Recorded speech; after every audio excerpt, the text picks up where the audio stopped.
Madam 3 महीने तक पागलों को सिखाऊंगा मैं और 500 रुपए जुर्माना। রূপালী পর্দায় তিনি মিস্টার পারফেকশনিস্ট নামে পরিচিত।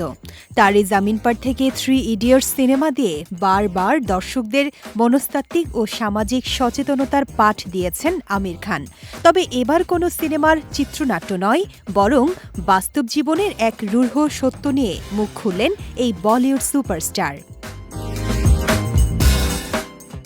সম্প্রতি মুম্বাইয়ে আয়োজিত এক অনুষ্ঠানে হাজির হয়ে আমির খান বর্তমান প্রজন্মের ডিজিটাল অভ্যাস ও এর নেতিবাচক প্রভাব নিয়ে খোলামেলা আলোচনা করেন। নিজের দৈনন্দিন অভ্যাসের পরিবর্তন নিয়ে আক্ষেপ করে আমির খান বলেন, আগে আমি সপ্তাহে অন্তত 2-3টি বই পড়তাম।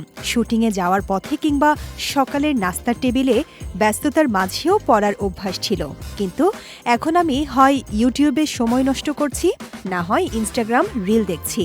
সোশ্যাল মিডিয়া এত বেশি ঘাঁটা উচিত নয় জেনেও আমি সেই ফাঁদে পা দিচ্ছি। আমির আরও বলেন, অ্যালগোরিদম আপনার পছন্দ অনুযায়ী সব আকর্ষণীয় ভিডিও সামনে নিয়ে আসে, আর আপনিও সেই মোহে হারিয়ে যান। এটা অনেকটা মানুষকে সম্মোহন করার মতো। আমি সোশ্যাল মিডিয়ার বিরুদ্ধে নই, কিন্তু এখন এটি নিয়ে ভাবার সময় এসেছে।